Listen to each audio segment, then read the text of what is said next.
السلام علیکم جی، کیا حال چال ہے آپ سب لوگوں کے؟ میں امید کرتی ہوں کہ آپ سب بالکل ٹھیک ہوں گے، خیریت سے ہوں گے۔ نمرہ احمد کے ناول مالا کی یہ فرسٹ ایپیسوڈ کا پارٹ 3 اور لاسٹ پارٹ ہے۔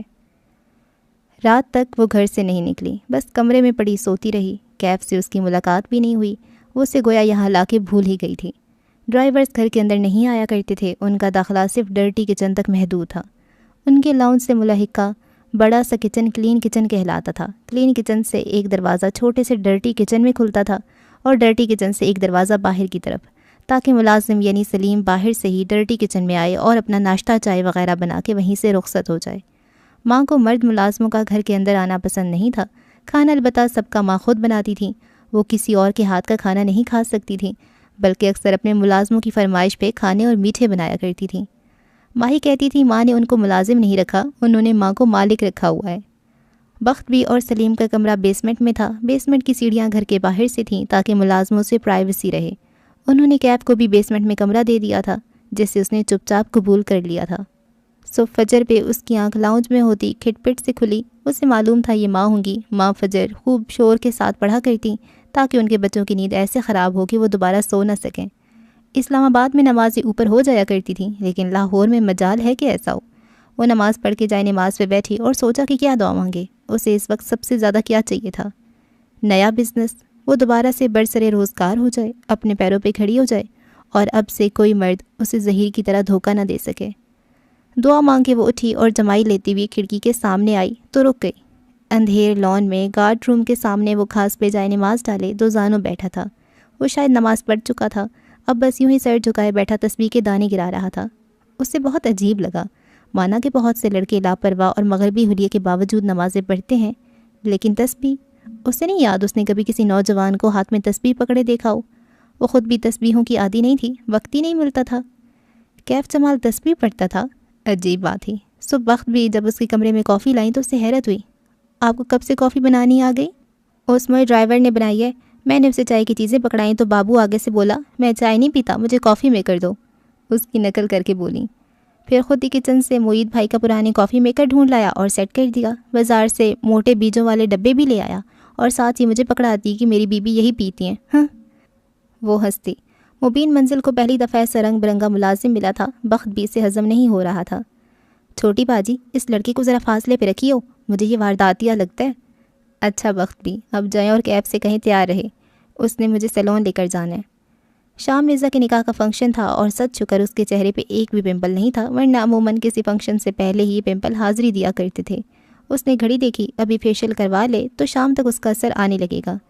وہ باہر آئی تو کیف کارڈ روم کے باہر کرسی پہ بیٹھا تھا، ہاتھ میں اسکیچ بک تھی اور وہ پینسل سے اس پہ کچھ کر رہا تھا۔ اسے دیکھ کر کھڑا ہو گیا، اسکیچ بک پیچھے کر لی۔ آج جینس پہ سفید ٹی شرٹ پہن رکھی تھی، پیروں میں جوگرز تھے اور چہرے کی ہلکی بڑی شیپ ویسی ہی تھی۔ کیا کر رہے ہو؟ وہ اس کی اسکیچ بک کو دیکھتی ہوئی قریب چلی آئی۔ پرس کوہنی پہ ٹانگے، بال کیچر میں باندھے، وہ آنکھوں پہ سیاہ چشمہ لگائی ہوئی تھی۔ کیف کے چہرے پہ جھیپ جانے کا تاثر ابھرا، رخسار ہلکے سے گلابی ہوئے، یا شاید دھوپ کے باعث اسے ایسا لگا تھا۔ یوں ہی فارغ وقت میں اسکیچز بناتا ہوں۔ کیا بنا رہے ہو؟ دکھاؤ، وہ دوستانہ لہجے میں کہتی اس کے عین سامنے آ کھڑی ہوئی۔ اب وہ دونوں دھوپ میں تھے، چھاؤں پیچھے رہ گئی تھی۔ کیف نے اسکیچ بک کھول کے اس کے سامنے کی، صفحے پلٹائے، اس پہ موٹر بائک کا سیاہ سفید اسکیچ بنا تھا۔ تمہیں موٹر بائکس پسند ہیں؟ بہت زیادہ۔ وہ تھوڑا شرمندہ نظر آ رہا تھا۔ مالا نے غور سے اسکیچ کو دیکھا۔ یہ ہیوی بائک ہے، کافی مہنگی ہوتی ہے۔ اگر تم اپنا نیا بزنس اس لیے شروع کرنا چاہتے ہو کہ ایک دن تم یہ بائک خرید سکو گے تو یہ غلط اپروچ ہے۔ نرمی سے تنبیہ کی۔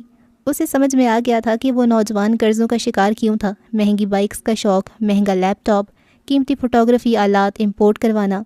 وہ اپنے بساط سے اونچی جست لگانا چاہتا تھا اور ایسے میں زمین اس کے قدموں تلے سے نکل جاتی تھی۔ کیف نے جواب نہیں دیا، کار کی طرف پڑ گیا جیسے اس کی بات سے اتفاق نہیں کرتا تھا۔ وہ خاموشی سے ڈرائیو کر رہا تھا جب صفورہ کی کال آنے لگی۔ کیف کیسا کام کر رہا ہے؟ تم اس سے مطمئن ہو نا؟ مالا کا فون کار سے کنیکٹڈ تھا، آواز خود بخود سپیکرز پہ گونجنے لگی۔ ہاں، کیف اچھا کام کرے، کافی اسمارٹ اور سمجھدار ہے، ساتھ ہی اپنے نئے بزنس پلان کو بھی وقت دیتا ہے۔ وہ سادگی سے کہتی ہوئے باہر دیکھ رہی تھی۔ وہ ان لوگوں میں سے نہیں تھی جو کسی کو اس کے سامنے اس لیے نہیں سراہتے کہ وہ سر نہ چڑھ جائے۔ جو سچ ہو اسے کہہ دینا چاہیے۔ اسمارٹ ہوتا تو اب تک کامیاب ہو چکا ہوتا۔ اس کے لیے اچھا ہے کہ تمہارے پاس ہی جاب کرتا رہے، ورنہ اس کا اپنا کام کبھی کامیاب نہیں ہونا۔ اور ہاں، بس یہ دھیان کرنا کہ وہ تم سے ایکسٹرا پیسے ویسے نہ لے، تھوڑا سا لالچی بھی ہے، میرا کزن ہے نا، مجھے اس کا پتہ ہے۔ صفورہ اتنا تیز تیز بولے جا رہی تھی کہ اسے اسپیکر آف کرنے کا موقع ہی نہیں ملا۔ بے اختیار کیف کے کندھے کی پشت کو دیکھا، وہ خاموشی سے ڈرائیو کر رہا تھا۔ اف، ہے کہاں وہ؟ ذرا میری بات کرواؤ۔ صفورہ اپنی تئیں ایک اچھی دوست ہونے کا ثبوت دے رہی تھی۔ کیف نے ایک ہاتھ ہلا کے نفی کا اشارہ کر دیا، کہا کچھ نہیں۔ چونکہ بیک ویو میرر اوپر کی طرف تھا، وہ اس کا چہرہ نہیں دیکھ سکتی تھی۔ ابھی وہ مصروف ہے، تم بعد میں اسے خود ہی کال کر لینا۔ کال بند ہونے کے بعد بھی کار میں ایک عجیب سی ٹینشن پھیل گئی۔ اس کو معلوم نہیں تھا کہ تم سن رہے ہو؟ وہ کچھ غلط نہیں کہہ رہی۔ کیف جمال ایک لوزر ہے اور رہے گا۔ اس کا لہجہ اسپارٹ تھا۔ جان میکسویل کہتا تھا تم پیسے سے نہیں جیت سکتے، اس کو کمانے پہ فوکس کرو تو مادیت پرست کہلاؤ گے، کمانا چاہو اور نہ کما سکو تو لوزر ہو، بہت کما کے خرچ نہ کرو تو کنجوس ہو، اور اگر کما کے خرچ کرتے رہو تو فضول خرچ ہو، اگر کمانے کی فکر نہ کرو تو تم ان ایمبیشیس ہو، اگر بڑھاپے تک بہت سے پیسے کے مالک ہو تو تم بے وقوف ہو کہ اس پیسے کو قبر میں لے جانا چاہ رہے تھے۔ پھر کیا کرنا چاہیے پیسے کے ساتھ؟ پیسے سے جیتنے کا بس ایک ہی طریقہ ہے باس، اس کو مٹھی میں نہیں دبا لینا بلکہ ڈھیلی گرفت کے ساتھ اس کو پکڑنا ہے، پھر کھلے دل سے اس کو قابل قدر چیزوں کی حاصل کرنے پہ صرف کرنا ہے۔ ذرا توقف سے بولا، آپ سے ایک درخواست ہے، دوبارہ ان کی کال آئی تو مجھ سے بات مت کروائیے گا، ان کا میرے اوپر احسان ہے، میں نہیں چاہتا کہ آپ کے سامنے ان کو کچھ ایسا بول دوں جس پہ مجھے بعد میں شرمندگی ہو۔ ساری بات ہی ختم ہو گئی تھی، کاش وہ اسپیکر آف رکھتی۔ سیلون ایک کمرشل بلاک کی 2 منزلوں پہ پھیلا تھا، تیسری اور چوتھی منزل پہ کوئی جم تھا۔ وہ اترنے لگی تو کیف نے پوچھا کہ کیا وہ اسے اندر دروازے تک چھوڑنے آئے، مگر کشمالہ نے منع کر دیا۔ سیلون اس کی کزن کا تھا، یوں ہی اس نوجوان کو ساتھ دے کے باتیں بنتی۔ اس سے وہاں 2 گھنٹے لگ گئے۔ جب وہ واپسی پہ لفٹ میں سوار ہوئی تو اندر کوئی اور بھی تھا، ایک ہٹا کٹا سا آدمی جو اس کی طرف پہلو کیے کھڑا تھا۔ وہ نظر انداز کر کے اندر آئی اور گراؤنڈ فلور کا بٹن دبایا۔ جو کچھ ہوا ایک لمحے میں ہوا، کسی نے اس پہ پیچھے سے حملہ کیا، وہ اوندھے منہ نیچے گری، سر کے پیچھے حصے میں درد کی شدید لہر اٹھی، آنکھوں کے آگے اندھیرا چھا گیا۔ باس باس، کشمالہ نے آنکھیں کھولیں، بصارت کے آگے اب بھی دھند تھی، اس نے پلکیں جھپکائیں۔ وہ لفٹ کے فرش پہ چہرے کی بل گری ہوئی تھی، اس کے سامنے وہ پنجوں کے بل بیٹھا اسے پکار رہا تھا۔ وہ بدقت ہتھیلی کے بل اٹھی، پھر چونکے ادھر ادھر دیکھا۔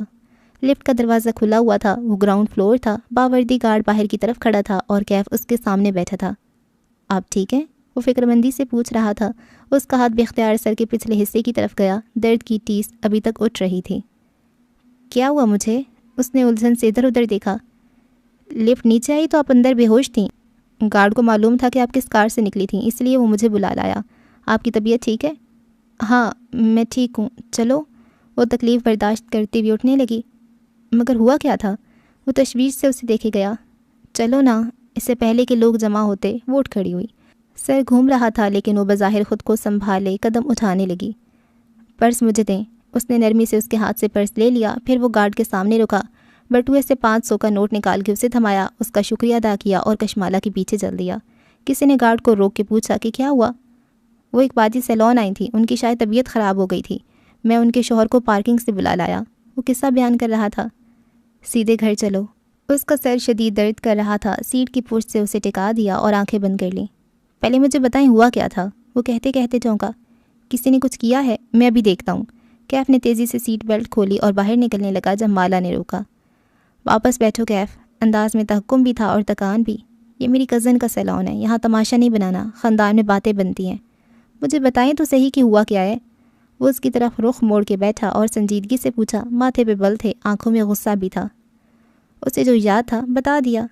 میں نے اس کا چہرہ دیکھا تھا مگر میں اس کو نہیں جانتی، اور لفٹ میں CCTV بھی نہیں تھا۔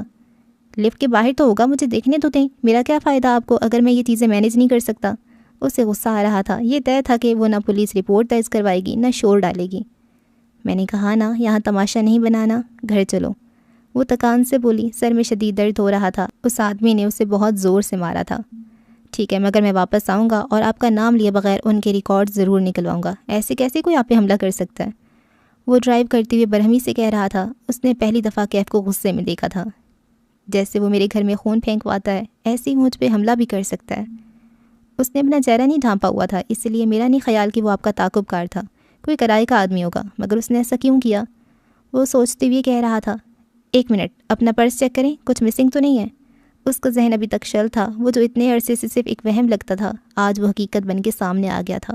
ایسے میں اسے پرس کا خیال ہی نہیں آیا۔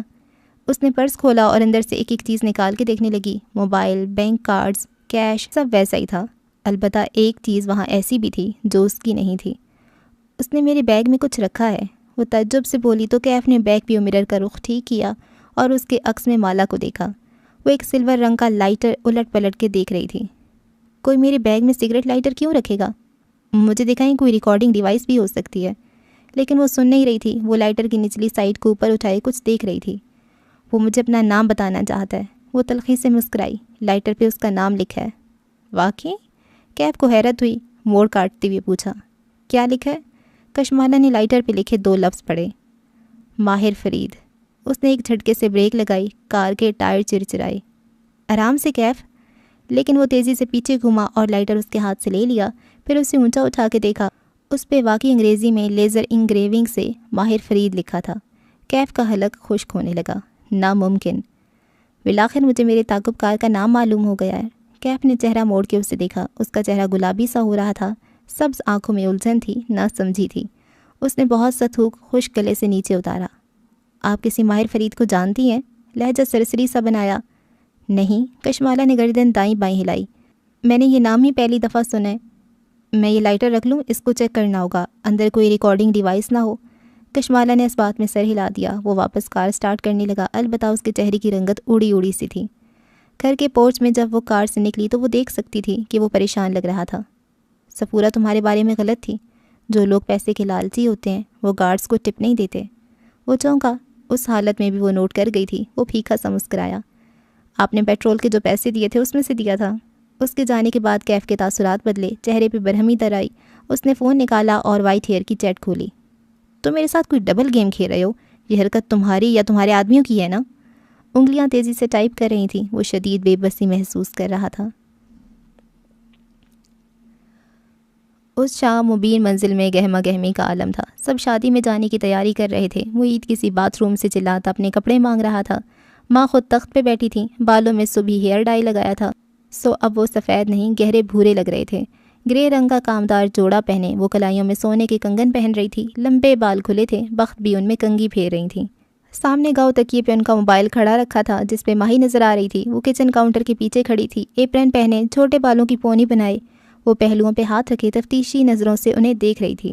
ایئرنگز دکھائیں مجھے، کینیڈا سے حکم آیا۔ ماں نے چہرہ ترچھا کر کے ایک کان دکھایا۔ ماہی نے ماتھے کو چھوا۔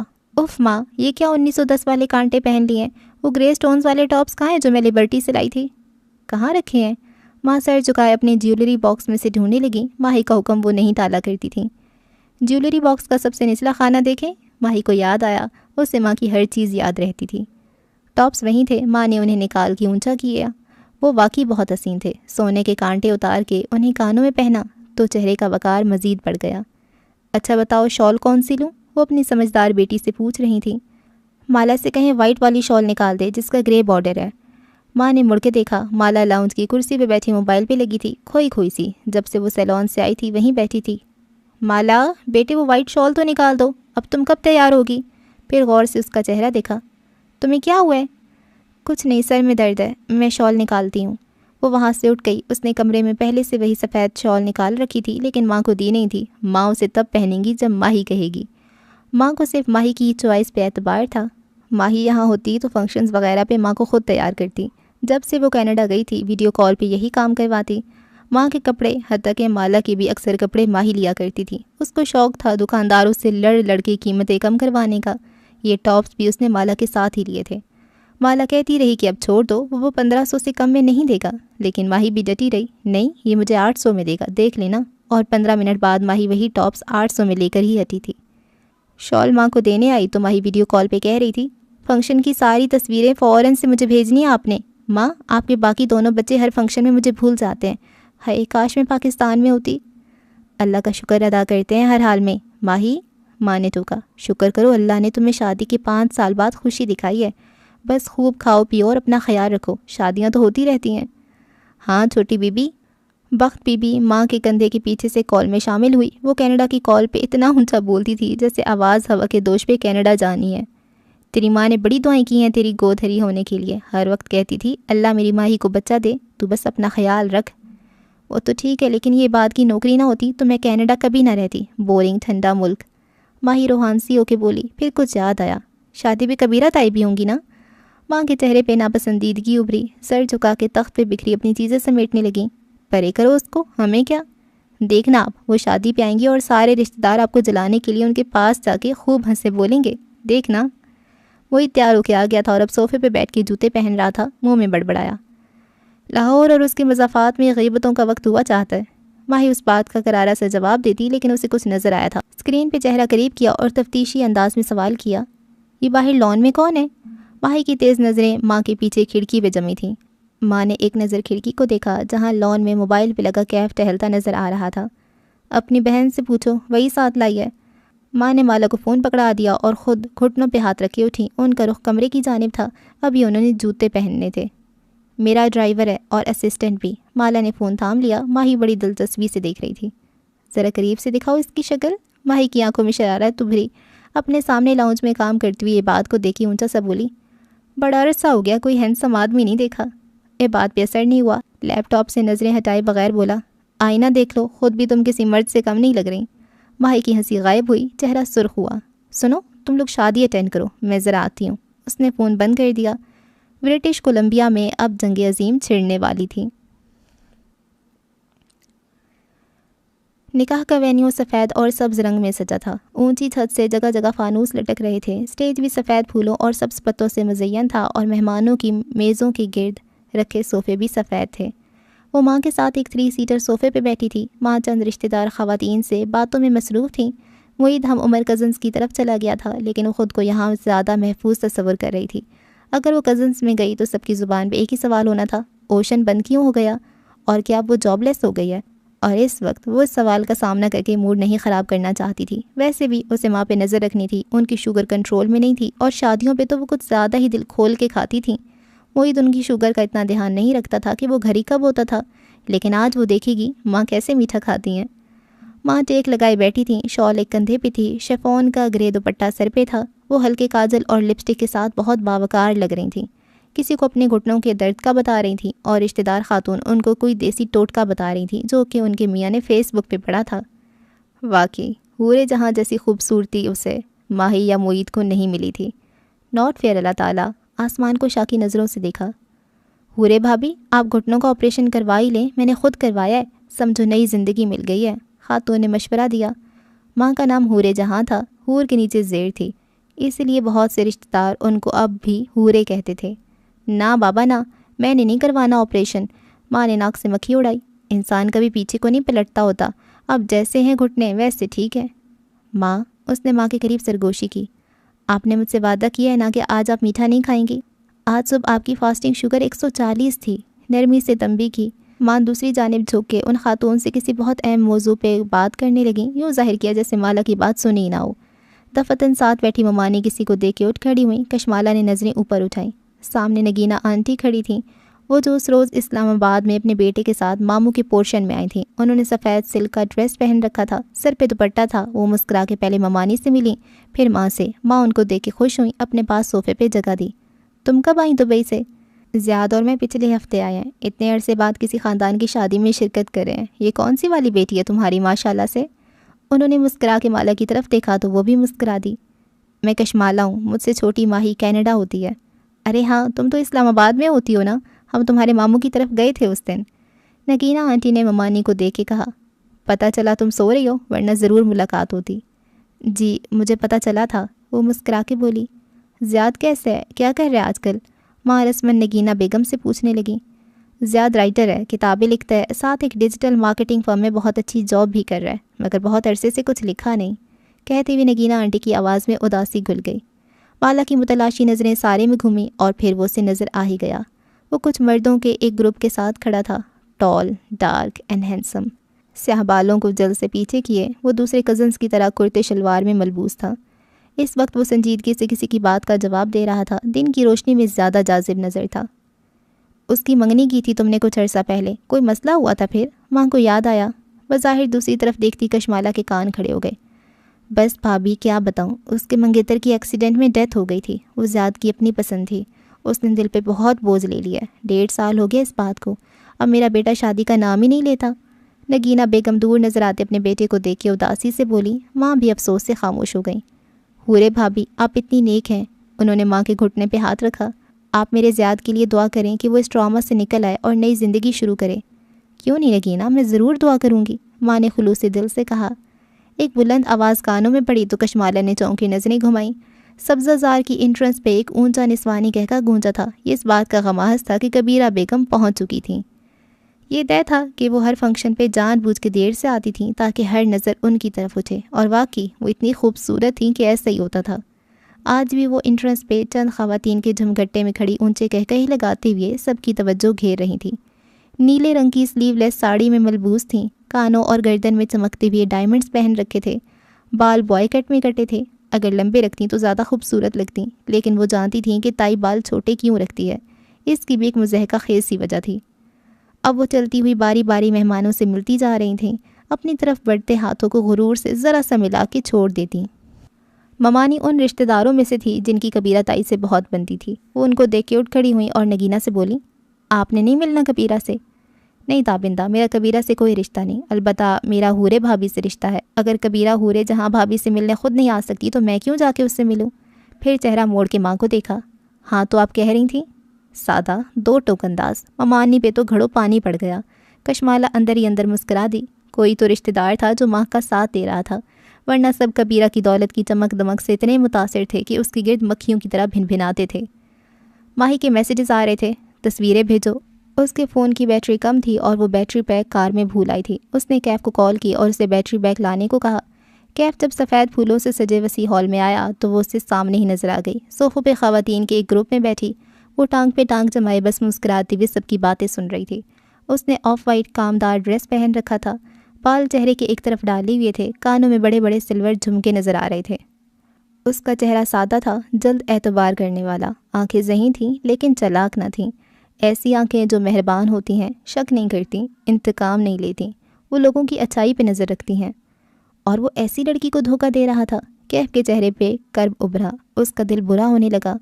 ایک لمحے کے لیے اس کا دل چاہا کہ وہ اسے ایک کونے میں لے جائے اور اس کو بتائے کہ اس سے بڑی غلطی ہو گئی ہے۔ وہ جھوٹ اور دھوکے کے ساتھ مالا کی زندگی میں شامل ہوا تھا، اب بھی وقت تھا، وہ سب کچھ کلیئر کر سکتا تھا، اس سے معافی مانگ سکتا تھا۔ وہ اس مہربان لڑکی کو بتانا چاہتا تھا کہ کسی کے پاس اس کی تصویر ہے اور وہ اسے نقصان پہنچانا چاہتا ہے، اور وہ کوئی عام شخص نہیں ہے، وہ ایک سائیکوپیتھ ہے۔ کوئی عام شخص ایسی البم نہیں بناتا۔ مالا نے اسے دیکھ لیا تھا، وہ صوفے سے اٹھ کے اس کی طرف آ گئی۔ کیف نے بیٹری پیک اس کی طرف بڑھا دیا، بولا کچھ نہیں۔ وہ یہ سب اسے نہیں بتا سکتا تھا، اس کی اپنی مجبوریاں تھیں۔ سچ بولنا جھوٹ بولنے سے زیادہ تکلیف دہ تھا۔ تھینک یو کیف، وہ بیٹری پیک پکڑتے ہوئے مسکرائی۔ وہ دونوں ایک پھولدار ستون کے ساتھ آمنے سامنے کھڑے تھے۔ میں سیلون گیا تھا، میں نے آپ کا نام نہیں لیا۔ جم کے کیمرے کا رزلٹ بہت مدھم تھا، آپ کے بتائی حلیے کا شخص لفٹ میں سوار ہوا تھا اور واپس جم میں ہی اتر گیا تھا، لیکن اس کی شکل واضح نہیں ہے۔ میں نے فوٹیج آپ کو ای میل کی ہے۔ کیا فائدہ، میں اس کو نہیں پہچانتی۔ آر یو شور آپ کسی ماہر فرید کو نہیں جانتی؟ اس نے لہجے کو سرسری سا بنایا۔ کشمالہ نے کندھے اچکا دیے۔ جو آج ہوا ہے وہ اچھا نہیں ہوا، یہ دوبارہ بھی ہو سکتا ہے۔ پولیس تک آپ نہیں جانا چاہتی، اس لیے آئندہ آپ میرے بغیر کہیں نہیں جائیں گے، میں قریب رہوں گا۔ کیف اسے غور سے دیکھتے ہوئے کہنے لگا، لیکن مجھے لگ رہا ہے آپ نے مجھے سب کچھ نہیں بتایا، آپ پولیس تک کیوں نہیں جانا چاہتی؟ کچھ ہے جو آپ اپنے تعاقب کار کے بارے میں جانتی ہیں؟ آواز دھیمی کی۔ دیکھیں میں آپ کا باڈی گارڈ ہوں، آپ کو مجھ پہ اعتبار کرنا ہوگا۔ اگر آپ کچھ بھی اور جانتی ہیں تو مجھے بتا دیں، کچھ بھی ایسا جو ابھی تک آپ نے مجھے نہیں بتایا۔ وہ چند لمحے اسے دیکھتی رہی، پھر ایک قدم آگے ہوئی۔ فنکشن کے شور اور ہنگامے میں ان کی آواز دور نہیں جا سکتی تھی۔ کشمالہ نے آواز سرگوشی میں بدل دی۔ میں صرف اتنا جانتی ہوں کہ ایک آدمی کے پاس میری ایک تصویر ہے، اس تصویر کی بیک پہ لکھا ہے حورے جہاں کی بیٹی کشمالہ، اور وہ آدمی مجھے نقصان پہنچانا چاہتا ہے۔ کشمالہ سرگوشی کر کے پیچھے ہو گئی اور کیف کے لیے ایک دم ساری دنیا برف ہو گئی۔ وہ جہاں تھا وہیں جم گیا، ٹھنڈا اور ساکت۔ آپ یہ کیسے جانتی ہیں، اور کون آدمی ہے وہ بدقت بول پایا تھا۔ کشمالہ گردن موڑ کے دوسری جانب دیکھنے لگی۔ میں اس سے زیادہ کچھ نہیں جانتی۔ وہ واپس صوفوں کی طرف چلی گئی۔ وہ برف کا مجسمہ بنے وہیں کھڑا رہ گیا۔ وہ کس کھیل کا حصہ بن گیا تھا؟ یہاں سب اس سے زیادہ جانتے تھے۔ ماں گھٹنوں کی وجہ سے اٹھ نہیں سکتی تھیں، اس لیے وہ کھانا لگنے پہ بوفے ٹیبل پہ چلی آئی تاکہ ماں کے لیے کھانا ڈال سکے۔ شادیوں کا مزہ ماہی کے ساتھ آتا تھا، تصویریں بنانا، اپنی میز پہ بیٹھ کے لوگوں اور کھانے پہ تبصرے کرنا، کس نے کیا پہنا ہے ڈسکس کرنا۔ ماہی کے بغیر سارے فنکشنز بے رونق تھے۔ وہ پلیٹ میں کھانا ڈال رہی تھی جب عقب میں نگینہ آنٹی کی آواز سنائی دی۔ وہ کسی سے کچھ کہتی ہوئے پلیٹ اٹھا رہی تھی۔ مالا کا سارا وجود کان بن گیا۔ بظاہر وہ سر جھکائے کھانا نکالتی رہی، پھر پلٹی تو دیکھا نگینا آنٹی کے ساتھ ان کا بیٹا تھا جسے وہ کوئی ہدایت دے رہی تھیں۔ انہوں نے بھی اسی وقت اسے دیکھا، اسے دیکھ کے مسکرا دی، پھر جیسے خیال آیا، کشمالا تم زیاد سے ملی ہو؟ اس نے زیاد کو دیکھا اور زیاد نے اس کو۔ یہ وہی تھا، بھورے کرتے والا، ٹال، ڈارک اینڈ ہینڈسم، چہرے پہ سادگی اور مسکراہٹ تھی۔ ایک تو کچھ مردوں کو اتنا اچھا لگنے کی اجازت نہیں ہونی چاہیے۔ بظاہر رسمی انداز میں مسکرائی، کیسے ہیں آپ؟ خوشی ہوئی آپ سے مل کے۔ مجھے بھی۔ پھر ماں کو دیکھا، ہم انہی کے گھر گئے تھے نا؟ جیسے یاد کروایا، وہ آہستہ بولتا تھا، نرمی اور شائستگی سے۔ وہ ان کے ماموں کا گھر تھا، لیکن کشمالا وہیں رہتی ہیں۔ زیاد نے ہوں کہہ کے سر ہلا دیا۔ گفتگو دم توڑ گئی، وہاں کھڑا رہنا آکورڈ لگتا تھا۔ وہ ان سے معذرت کر کے ماں کی پلیٹ لیے میز پہ واپس آ گئی۔ کھانا کھل چکا تھا اور سب اس وقت کھانے میں مگن تھے۔ اس نے ماں کے سامنے پلیٹ رکھی، انہوں نے کچٹتی نگاہ پلیٹ میں موجود لوازمات پہ ڈالی، جیسے دلچسپ بھی نہ ہو۔ پھر چہرہ ادھر ادھر گھمایا۔ کیف ابھی تک وہیں کھڑا تھا۔ ماں نے دور سے اسے اشارہ کیا، لڑکے ادھر آؤ، تحکم سے 2 انگلیوں سے بلایا۔ کیف فوراً اس طرف آیا۔ پہلے بتاؤ تم کون ہو، میں نے تمہیں کہیں دیکھا ہے۔ ماں نے سر سے پیر تک اسے گھورا۔ کیف نے بے اختیار مالا کو دیکھا، پھر ماں کو۔ میں کشمالا بی بی کا ڈرائیور ہوں، کیف جمال۔ جو بھی ہو، وہ پیچھے دیکھو ٹیبل پہ سفید رنگ کی کیا چیز رکھی ہے؟ وہ سفید رنگ کی چیز ڈیزرٹ ہے ماں، اور آپ وہ نہیں کھا سکتی، وہ دھیمی مگر سخت آواز میں بولی۔ ماں نے اسے گھور کے دیکھا، میری ماں نہ بنو۔ پھر انہیں خشمگی نظروں سے کیف کو دیکھا، جاؤ لے کر آؤ۔ اس نے فوراً کشمالا کو دیکھا جس نے نفی میں گردن ہلائی۔ کیف نے ماں کو دیکھا، وہ اب کے سختی سے بولی، آواز نہیں آئی، لے کر آؤ۔ جی اوکے۔ وہ فوراً سے پلٹ گیا۔ کشمالا نے افسوس سے نفی میں سر ہلایا۔ ماں آپ کو شوگر ہے یار، نہ کریں ایسے۔ ماں نے تو یوں ظاہر کیا جیسے سنا ہی نہیں ہے۔ کیف نے ڈش سامنے لا کے سرو کی تو انہوں نے جی بھر کے ڈیزرٹ ڈالا۔ اچھا تھوڑا کم کر دیں۔ اس نے ہاتھ ان کے پیالے کی طرف بڑھایا تو ماں نے اس کے ہاتھ پہ چمچہ مارا۔ میں نے کہا نا میری ماں نہ بنو، جاؤ یہاں سے۔ وہ خفکی سے اٹھ گئی، پھر کیف کی طرف آئی، غصے سے اسے دیکھا۔ تمہیں کس نے کہا تھا ڈیزرٹ لے آؤ؟ میں کیا کرتا، آنٹی غصہ کر رہی تھی۔ غصہ ہی کر سکتی ہیں وہ، اٹھ کے جا تو نہیں سکتی نا، ان کی فاسٹنگ 140 تھی صبح، حد ہے یار۔ وہ جھنجھلائی ہوئی لگ رہی تھی۔ باس، وہ ہلکا سا کھنکارا۔ آنٹی نے مجھ سے پوچھا کہ میں کون ہوں، وہ کل سے مجھ سے 3 دفعہ یہی سوال پوچھ چکے ہیں۔ ماں کی عادت ہے مذاق کرنے کی، اب ان کو کچھ میٹھا نہیں دینا، اوکے؟ وہ تنبیہ کر کے آگے بڑھ گئیں۔ وہ بس اسے جاتا دیکھتا رہا۔ اس کا موڈ ماں کی سرکت پہ خراب ہو گیا تھا۔ وہ ایسے ہی بد دلی سے سینے پہ بازو لپیٹے بفے ٹیبل کے ساتھ کھڑی ہو گئی۔ اکثریت کھانا ڈال چکی تھی، اس لیے یہاں رش کم تھا۔ تبھی قریب میں کوئی کھنکارا، آپ کھانا نہیں کھا رہی؟ وہ چونکی، پھر سنبھلی، چہرے کے زاویے درست کیے۔ وہ زیاد تھا، ہاتھ میں پلیٹ لیے اس کے قریب آ رہا تھا۔ تشویش سے اسے دیکھا، پھر گردن موڑ کے اس میز کو جہاں ماں بیٹھی مزے سے ڈیزرٹ کھا رہی تھیں۔ زیاد ہلکا سا ہنس دیا۔ اچھا، آپ کی بھی اپنی امی سے یہی لڑائی چلتی رہتی ہے۔ کشمالا نے افسوس سے ماں کی طرف دیکھا۔ میں ان کے گھٹنے کی سرجری کروانا چاہتی ہوں، شوگر کنٹرول نہیں ہوگی تو سرجری کیسے ہوگی؟ اس کا ایک حل ہے، وہ سنجیدگی سے بولا، پھر اپنی پلیٹ اس کی طرف بڑھائی۔ 2 منٹ یہ پکڑیں۔ کشمالا نے ناسمجھی کے انداز میں پلیٹ پکڑی۔ زیاد گھوم کے بفے ٹیبل کی دوسری طرف گیا، ایک پیالہ چمچ اٹھایا اور واپس آیا۔ اب وہ ڈش سے ڈیزرٹ پیالے میں نکال رہا تھا۔ وہ مسکرا دی، اس کا حل یہ ہے کہ آپ پریشان نہ ہوں اور کچھ کھا لیں۔ وہ پیالہ لے کے مسکراتا اس کے سامنے آیا، اسے پیالہ تھمایا اور اپنی پلیٹ واپس لی۔ تھینک یو، مگر میں میٹھا نہیں کھاتی۔ اس نے پیالہ رکھا نہیں، پکڑے کھڑی رہی، لیکن اسے ڈیزرٹ نہیں پسند تھا، سو یہ طے تھا وہ نہیں کھائے گی۔ اچھا، وہ حیران ہوا، اپنی پلیٹ سے چاولوں کا چمچ بھرا۔ اس دن تو آپ ٹیرس پہ براؤنیز کھا رہی تھیں۔ اف، اس نے دیکھ لیا تھا۔ اچھا، مجھے یاد نہیں۔ کندھے بے نیازی سے اچکا دیے، پھر بات بدلنے کو بولی، آپ کیا لکھ رہے ہیں آج کل؟ زیاد نے گہری سانس لے کے سر جھکا دیا۔ وہ چمچ سے چاول ادھر ادھر مکس کرنے لگا۔ میں آج کل رائٹرز بلاک کا شکار ہوں۔ پاکستان آیا تھا کہ یہاں بیٹھ کے شاید کچھ لکھ سکوں، لیکن نہیں لکھ پا رہا۔ کیا لکھنا چاہ رہے ہیں آپ؟ زیاد نے آنکھیں اٹھا کے اسے دیکھا۔ وہی جو سب شوق سے پڑھتے ہیں، ایک عظیم لو سٹوری۔ اس نے دیکھا زیاد سلطان کی آنکھیں اداس تھیں، ایسی آنکھیں جن کو محبت کے ہیپی اینڈنگ پہ بھروسہ نہیں ہوتا۔ اسے نگینا آنٹی کی باتیں یاد آئیں۔ آپ کی سپر پاور کیا ہے؟ میری سپر پاور؟ وہ حیران ہوا۔ ہاں نا، ہر شخص کی ایک سپر پاور ہوتی ہے۔ آپ کس چیز میں اچھے ہیں؟ اگر آپ لو سٹوری لکھنے کی بجائے وہ لکھیں جس میں آپ اچھے ہیں تو آپ کا یہ بلاک ختم ہو جائے گا۔ وہ مسکراہٹ دبائے سوچنے لگا، پھر اعتراف میں نگاہ دوڑائی۔ میں رائٹر ہوں اور میرا مشاہدہ اچھا ہے۔ میں وہ نوٹ کرتا ہوں جو کوئی اور نوٹ نہیں کرتا۔ میں کیسے مان لوں؟ آزما کے دیکھ لیں۔ اچھا، اس کے چیلنج پہ مسکرائی۔ یہ جو سامنے لڑکی جا رہی ہے اس کے بارے میں کچھ بتائیں۔ نگاہوں سے اسٹیج کی طرف اشارہ کیا۔ وہاں عزا کی بہن ویٹرز کو ہدایات دیتی نظر آ رہی تھی۔ زیاد نے اس کی طرف دیکھا۔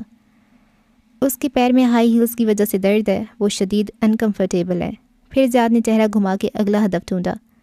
وہ ویٹر جو ٹرے اٹھائے جا رہا ہے اس کی ابھی بےزتی کی گئی ہے کیونکہ اس کے کان اور گال سرخ ہو رہے ہیں۔ آپ خود سے بنا رہے ہیں، آپ جانتے ہیں میں ان باتوں کی تصدیق نہیں کر سکتی۔ نہیں، میں سچ کہہ رہا ہوں، مثلاً آپ۔ اس نے ایک نظر غور سے کشمالہ کو دیکھا۔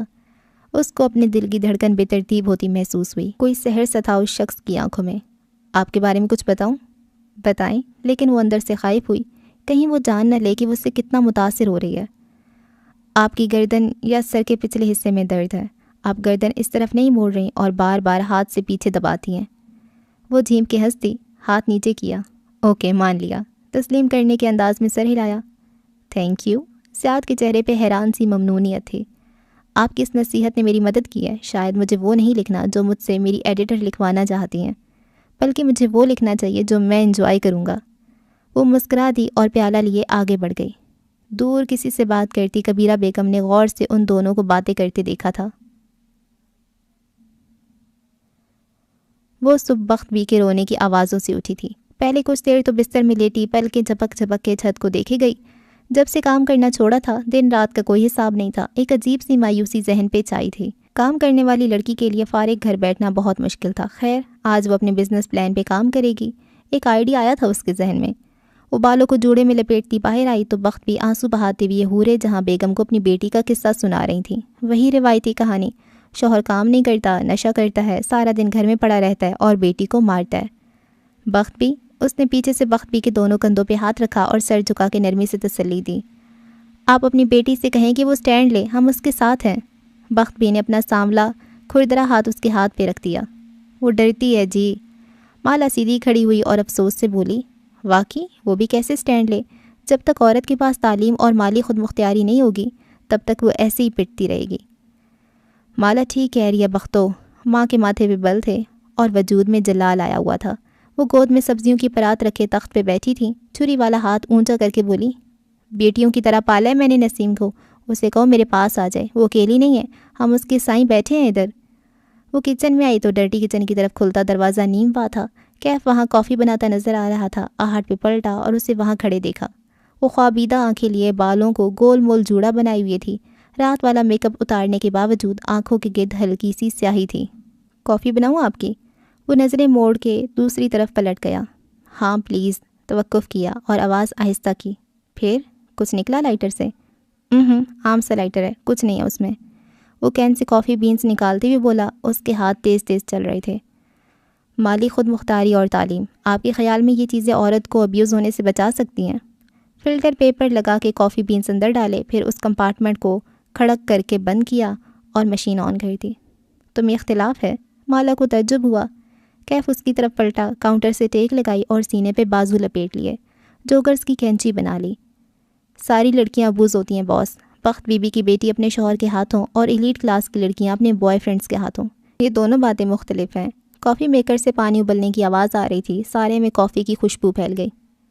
ایک ہی بات ہے، غریب کی لڑکی چاہے دیر سے لائے تو شوہر کا موڈ خراب ہوتا ہے، وہ اس کو مارتا ہے۔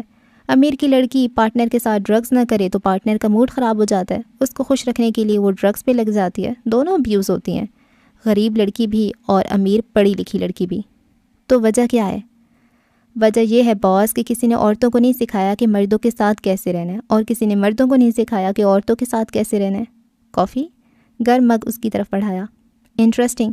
خیر، آج یولرز پہ چلنا ہے، گولڈ لینا ہے تو چند دن ٹھہر جائیں۔ وہ اب اپنی کافی کے لیے فریش بینز ڈال رہا تھا۔ تولہ بھی 1,17,000 کا ہے، ایک ہفتے میں یہ 90,000 تک گرے گا۔ تمہیں کیسے پتا؟ کیف نے شانے اچکائے۔ مجھے پتا ہوتا ہے۔ چلے آپ کی اطلاع کے لیے، مجھے بھی معلوم ہے کہ گولڈ گرنے والا ہے، میں نے خریدنا نہیں بیچنا ہے۔ کچھ برکس ہیں میرے پاس گولڈ کی، ان کو بیچ کے نیا کام شروع کرنا ہے۔ اسی اثناء میں بخت بھی کچن میں داخل ہوئی۔ ایک نظر درمیانی دروازے کو دیکھا جو کھلا تھا اور پھر دوسری خشمگین نظر کیف پہ ڈالی۔ تمہارا کام ختم ہو گیا تو کھڑے کیوں ہو؟ کیف نے اپنا مگ اٹھاتے ہوئے فریج کی طرف اشارہ کیا۔ میں کشمالہ بی بی سے کہہ رہا تھا کہ پتہ نہیں کون ناسمجھ ہے جو ڈبل روٹی کو فریج میں رکھ دیتا ہے، حالانکہ فریج میں رکھنے سے ڈبل روٹی جلدی خراب ہوتی ہے، اس کو ہمیشہ باہر روم ٹمپریچر پہ رکھتے ہیں۔ معصومیت سے کہہ کے اپنا مگ لیے باہر نکل گیا۔ وقت بھی نے پیر پٹکا۔ میں بتا رہی ہوں مالا باجی، یہ ڈرائیور کم اور وارداتیہ زیادہ لگتا ہے مجھے۔ وہ دل کھول کے ہنستی۔ تبھی فون پہ ماہی کی کال آنے لگی۔ وہ بھی اپنا مگ لیے پچھلے دروازے کی طرف چلی گئی تاکہ لان میں جا کے تسلی سے ماہی سے بات کر سکے۔ یہاں بات کرتی تو لاؤنج میں وہاں تک آوازیں جاتی۔ کل کی شادی کیسے رہی؟ تم لوگوں نے مجھے واپس آ کے فون ہی نہیں کیا۔ ماہی الگ ناراض تھی۔ تھک گئے تھے نا رات میں، اب سناتی ہوں سارے قصے۔ وہ پچھلی گیلری میں مگ لیے آگے بڑھ رہی تھی۔ کیف بھی وہیں جا رہا تھا۔ آہٹ پہ رک کے ایک طرف ہو گیا، اس کے لیے راستہ چھوڑ دیا۔ پہلے یہ بتاؤ زیاد کا کیا سین ہے؟ ماں بڑا ذکر کر رہی تھی اس کا، کیسے ہے وہ؟ ماہی کا لہجہ تفتیشی تھا۔ مالا مسکرا دی۔ زیاد مسکرا کے فون کان اور کندھے کے درمیان لگائے وہ آگے جا رہی تھی۔ ٹال، ڈارک اینڈ ہینڈسم۔ وہ آگے نکل گئی اور کیف چبھتی ہوئی نظروں سے اسے دور جاتے دیکھتا رہا۔ صرف ٹال اور ڈارک تھا، ہینڈسم کہاں سے تھا؟ وہ منہ میں بڑبڑایا۔ اگلا آدھا گھنٹہ وہ لان میں بیٹھی کافی پیتے ہوئے ماہی کو ساری شادی کا قصہ سنائی گئی۔ کس نے کیا پہنا، کون کون آیا، کون پہلے ملا اور کون نہیں ملا، اور ماہی کا فیوریٹ سوال، کھانے میں کیا تھا۔ کال بند ہوئی تو اس نے دیکھا ماں اب لان میں چلی آ رہی تھیں۔ ماں اس وقت پودوں کی دیکھ بھال کرتی تھیں اپنے فربا وجود کے ساتھ۔ اب وہ قدم قدم چلتے ہوئے بوگن ویلیا کے درختوں کا معائنہ کر رہی تھیں۔ ہاتھ میں تسبیح تھی جس کے دانے بھی ساتھ ساتھ گر رہے تھے۔ ادھر آؤ۔ ماں کی نظر اس پہ پڑ گئی جو گارڈ روم کے ساتھ کرسی پہ بیٹھا لیپ ٹاپ پہ لگا تھا۔ 2 انگلیوں سے اشارہ کر کے اسے بلایا۔ کیف نے پہلے دائیں بائیں دیکھا، وہاں اور کوئی نہیں تھا، وہ اسے ہی بلا رہی تھی۔ پھر لیپ ٹاپ رکھ کے اٹھا اور سیدھا ان کی طرف آیا۔ کیا نام ہے تمہارا؟ کیف جمال۔ کب سے تم نے پودوں کو پانی نہیں لگایا؟ تنخواہ کس بات کی لیتے ہو؟ ابھی لگا دیتا ہوں۔ اب کیوں؟ شام میں یا صبح میں لگاتے ہیں پانی۔ وہ بڑبڑا کے پودوں کی طرف مڑ گئیں۔ وہ تذبذب سا کھڑا رہا، جائے یا رکا رہے۔ وہ جو مسکرا کے یہ سب دیکھ رہی تھی اٹھ کے ان کی طرف آ گئی۔ ماں، سلیم لگا دے گا پودوں کو پانی، کیف کو اپنے کام کرنے ہوتے ہیں، اس کو جانے دے۔ ماں نے سنا نہیں، ہاتھ پہلوؤں پہ رکھے پودوں کا جائزہ لیتی ہوئی برہمی سے بولی، ویسے یہ ظہیر انتہائی ناشکرا آدمی ہے۔ اف ماں، اس کا کیا ذکر یہاں، وہ کراہی۔ پرسوں 4 سدا سے گڑ آیا تھا، میں نے اسے بھجوایا، کل اس کو مل بھی گیا، لیکن مجال ہے اس نے شکریہ کا فون کیا۔ مالا کا دماغ بھگ سے اڑا، وہ ساکت رہ گئی۔ واٹ؟ ماں اپنے ظہیر کو گڑ بھجوایا ہے؟ وہ تینوں بوگن ویلیا کے گلابی پھولوں والے درخت کے ساتھ کھڑے تھے۔ کیف خاموشی سے باری باری دونوں کو دیکھ رہا تھا۔ کیوں؟ ہمیشہ بھیجتی ہوں، اب نیا کیا کیا؟ وہ چڑچڑی لگ رہی تھیں۔ کشمالہ مبین کو جلدی غصہ نہیں آیا کرتا تھا۔ وہ یا تو ہنس دیتی یا تحمل سے بات بدل دیا کرتی تھی، یا اس جگہ سے اٹھ جایا کرتی تھی، لیکن یہ اس کی برداشت سے باہر تھا۔ اس کا چہرہ سرخ ہونے لگا۔ ماں، آپ نے یہ کیا کیا؟ وہ کیا سوچے گا؟ اسے یقین نہیں آ رہا تھا۔ اس کو شکریہ کہنے کی توفیق پھر بھی۔ ماں، ہم میرے ساتھ ایسا کیسے کر سکتی ہیں؟ آپ کو میرے کام کی سمجھ نہیں آتی، مان لیا، لیکن میری عزت بےزتی کا خیال تو کرنا تھا۔ اچھا شرمندہ کروایا آپ نے مجھے۔ اس کی آنکھیں بھیگنے لگیں۔ اس آدمی نے میرے ساتھ اتنی بڑی زیادتی کی اور آپ اسے گڑ بھیج رہی ہیں؟ وہ سمجھے گا میں اس کی منت کر رہی ہوں اب۔ what the hell ماں؟ ماں نے خفا نظر اس پہ ڈالی اور سر جھکا لیا، کسی معصوم بچے کی طرح جس کی چوری پکڑی گئی ہو۔ پھر کیف سے آہستہ سے بولی، میری ٹانگیں درد کر رہی ہیں، ادھر مجھے کرسی لا دو۔ مالا پیر پٹخ کے اندر چلی گئی۔ کمرے میں آ کے اس نے دروازہ بند کر دیا اور وہ جو اتنے دنوں سے آنسو رکے ہوئے تھے وہ ایک دم بہنے لگے۔ بے روزگاری کا احساس، بیکار ہونے کا گلٹ، تاریک نظر آتا مستقبل، راکھ ہوا کریئر۔ وہ اتنے سالوں سے اپنا کماتی اور خرچ کرتی آئی تھی، وہ کسی پہ بوجھ نہیں تھی، لیکن اگر اس کا نیا کام نہ چلا تو وہ اپنے بلز خود نہیں بھر سکے گی۔ کیسی بے بسی ہوگی یہ؟ سب کچھ ایک دم سے حواسوں پہ سوار ہوا تھا۔ وہ بیڈ پہ بیٹھی روتی رہی۔ ماں کو کبھی اس کے کام کی سمجھ نہیں آتی تھی، بس معید کی ڈاکٹری ان کو کوئی کام لگتا تھا، باقی مالا اور ماہی کی پڑھائی تو بس شغل تھی جیسے۔ اس سے ماں پہ بیک وقت غصہ بھی آ رہا تھا اور اپنی بے بسی پہ رونا بھی۔ ماں کے ساتھ کیا مسئلہ تھا؟ خواہ مخواہ ان کو سب سوغاتیں بھیج کے اچھا بننے کا شوق تھا۔ وہ اٹھی اور اپنا بیگ پیک کرنے لگی۔ وہ آدھی اسلام آباد واپس جا رہی تھی، بس یہ طے تھا۔ کیف کی کال آ رہی تھی، اس نے غصے میں کال کاٹ دی۔ وہ دوبارہ کال کرنے لگا۔ اس نے جھنجلا کے کال اٹھائی۔ باہر آئیں، آپ سے بات کرنی ہے۔ اس کا لہجہ سنجیدہ تھا۔ اس نے آنسو رگڑ کے پونچھ ڈالے، آج یہ بھی اس سے کچھ سنے گا۔ وہ باہر آئی تو ماں لان میں کرسی پہ بیٹھی تھی، سر جھکائے موبائل پہ بٹن دبا رہی تھی۔ وہ ان کو نظر انداز کر کے پورچ کی طرف آ گئی جہاں اوپر جانے کا بیرونی زینہ بنا تھا۔ وہاں کیف کھڑا تھا، ریلنگ سے ٹیک لگائے، ایک جوگر زمین پہ اور ایک جوگر اوپری زینے پہ رکھے، سینے پہ بازو لپیٹے۔ وہ اس کا منتظر تھا۔ ادھر آ کے بیٹھے اور میری بات سنیں۔ اس کی روئی روئی گلابی آنکھیں دیکھ کے سنجیدگی سے بولا۔ سامنے خالی کرسی رکھی تھی۔ وہ ناک سے کوڑ کی گیلی سانس اندر کھینچتی کرسی پہ بیٹھ گئی، ٹانگ پہ ٹانگ جمائی۔ کیا مسئلہ ہے؟ لہجہ سخت تھا۔ میں بھی سن رہا تھا جو آپ اپنی ماں سے کہہ رہی تھیں۔ وہ کھنکارا۔ کشمالہ کے ماتھے پہ شکنیں ابھریں۔ کیف تم اپنے کان اور منہ بند کرنا سیکھو، مجھے بالکل پسند نہیں ہے کہ تم میرے گھر کی باتیں سنو یا ان پہ تبصرہ کرو۔ وہ سنجیدگی سے اسے دیکھے گیا، پھر بولا تو آواز آہستہ تھی۔ اپریل میں گڑ نہیں ہوتا کشمالہ بی بی، 4 سدہ کا گڑ سیزن مارچ میں ختم ہو جاتا ہے۔ وہ ایک دم بالکل ٹھہر گئی، ساکن، ہوا رک گئی، شاید اس کا سانس بھی۔ میں نے سلیم سے پوچھا ہے، فروری کے بعد 4 سدہ سے کوئی گڑ نہیں آیا، نہ آنٹی نے کسی کو بھیجا ہے۔ وہ اس کی آنکھوں کو بغور دیکھتی ہوئے کہہ رہا تھا، اور تب اسے یاد آیا ماں نے ظہیر کو جنوری میں گڑ بھیجا تھا اور اس نے شکریہ کا فون نہیں کیا تھا۔ کیف پہلے زینے پہ بیٹھ گیا اور اسی سنجیدگی سے اسے دیکھتے ہوئے بات جاری رکھی۔ آنٹی نے مجھ سے 4 دفعہ پوچھا ہے میں کون ہوں، اور وہ اپنی بات بار بار دہراتی ہیں، اور وہ چیزیں بھول رہی ہیں، ان کے ذہن میں نئی یاداشتیں نہیں بن رہیں، یا شاید وہ وقت کا حساب کھو رہی ہیں۔ پورچ کی فضا بالکل ساکن تھی، نہ وہاں پھولوں کی خوشبو تھی، نہ پودوں کا سبزہ، ہر شے کو زوال آ گیا تھا۔ کشمالہ، اس کی آنکھوں میں دیکھتی ہوئی وہ ٹھہر ٹھہر کے بولا، آپ کی ماں بیمار ہیں۔ اس کا چہرہ سفید پڑتا گیا، جیسے کسی برفانی رات میں گھر سے باہر گم ہو جانے والے کا ہوتا ہے، نہ جان تھی نہ سانس تھی۔ وہ کسی خواب کسی کیفیت میں اٹھی، قدم من من بھر کے ہو رہے تھے۔ یونیورسٹی، کالج، کتابیں سب یہ سکھاتے ہیں کہ کامیاب کیسے ہونا ہے، کوئی یہ کیوں نہیں سکھاتا کہ ناکام کیسے ہونا ہے۔ وہ گھاس پہ قدم اٹھاتی لان چیئرز کی طرف بڑھ رہی تھی۔ ماں وہاں اکیلی بیٹھی تھی، سر جھکائے موبائل پہ لگی تھی۔ کوئی یہ کیوں نہیں سکھاتا کہ جاب چلی جائے تو کیا کرو گی، ناکام ہو جاؤ گے تو کیا کرو گے۔ ماں کے ماتھے پہ پسینہ آیا ہوا تھا جسے وہ دوپٹے کے کنارے سے پونچھ رہی تھیں۔ دل ٹوٹے گا تو کیا کرو گے، مستقبل تاریک نظر آئے گا تو کیسے آگے بڑھو گے۔ وہ ان کے ساتھ کرسی پہ بیٹھی اور غور سے ان کا چہرہ دیکھا۔ وہ خوبصورت باوقار چہرہ آج بوڑھا لگ رہا تھا، جھریاں بڑھ گئی تھیں، بائیں جانب سے ہونٹوں کے قریب کی جلد لٹک سی گئی تھی۔ کوئی یہ کیوں نہیں سکھاتا کہ ماں بیمار ہو جائے تو کیا کرو گے۔ وہ شاید ماہی کو میسج لکھ رہی تھیں، آہستہ آہستہ ٹائپ کرتی تھیں۔ مالا نے نرمی سے انگلیوں کی پشت ان کے گال پہ پھیری، انہوں نے چونک کے اسے دیکھا۔ ماں، اس نے گیلی آواز میں پکارا، آپ نے ظہیر کو گڑ بھیجا تھا؟ میں نے نہیں تو، انہوں نے حیرت سے نفی میں دائیں بائیں سر ہلایا۔ اس حرکت میں ایک بے بسی معصومیت تھی، آنکھوں میں کچھ کھوئے کھوئے سے ہونے کا احساس تھا۔ گڑ تو سردیوں میں ہوتا ہے مالا۔ وہ نرمی سے ان کے چہرے پہ انگلیوں کی پشت پھیرے گئی، کچھ مختلف سا تھا ان کے چہرے میں۔ کوئی یہ کیوں نہیں سکھاتا کہ ماں بیمار ہو جائے گی تو کیا کرو گے۔ مگر کشمالہ مبین کو معلوم تھا کہ اس کو کیا کرنا ہے، وہ حورے جہاں کی بیٹی تھی، اس کے راستے متعین ہو چکے تھے۔ ہم اسلام آباد واپس نہیں جا رہے، میں یہیں رہوں گی۔ وہ سیڑھیوں کے ساتھ کھڑا تھا جب وہ اس کے پاس آئی اور اسے اپنا فیصلہ سنایا۔ تم جانا چاہو تو تمہاری مرضی ہے، میں کسی اور کا بندوبست کر لوں گی۔ جو فیصلہ 5 برس میں نہیں ہو سکا وہ 5 منٹ میں ہو گیا تھا۔ میں کہیں نہیں جا رہا، میرے گھر میں ایسا کوئی نہیں ہے جو مجھے مس کرے۔ میں نے جو وعدہ آپ سے کیا ہے وہ میں پورا کروں گا، میں یہیں ہوں آپ کے ساتھ۔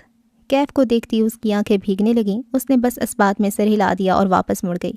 اس کی انگلیاں ماہی کو میسج لکھ رہی تھیں، وہ میسج جو کوئی انسان اپنے ماں باپ کے بارے میں نہیں پڑھنا چاہتا۔ ماہی، ماں بیمار ہیں، ان کے ساتھ کوئی مسئلہ ہے، شاید الزائمرز۔ تم پاکستان آ جاؤ فوراً۔ چلی ہوئی کہ اس چھوٹے سے گھر کے لاؤنج میں صوفے پہ نیم دراز مہابینہ کا فون بجا تو اس کی آنکھ کھلی۔ وہ ٹی وی دیکھتے دیکھتے سو گئی تھی۔ وہ چونک کے سیدھی ہوئی، موبائل اٹھا کے دیکھا، وہ ایک میسج اس کی جان نکال گیا۔ وہ تیزی سے اٹھی، جوتوں میں پیر گھسیڑے اور کھڑی ہوئی، اور تبھی اسے ایک عجیب سا احساس ہوا۔ اس کو شدید تکلیف محسوس ہو رہی تھی، اتنی شدید کہ حد نہیں۔ وہ کھڑی ہوئی اور سفید صوفے کو دیکھا جس پہ وہ سو گئی تھی۔ وہاں خون کے دھبے تھے، اس کے لباس پہ بھی خون تھا، نچلے وجود میں تکلیف بڑھتی جا رہی تھی۔ ماں، تکلیف میں اس کے لبوں سے یہی نکلا۔ وہ دوہری ہو کے بیٹھتی گئی، اور پھر دوسرا احساس زیادہ جان لیوا تھا، میرا بچہ۔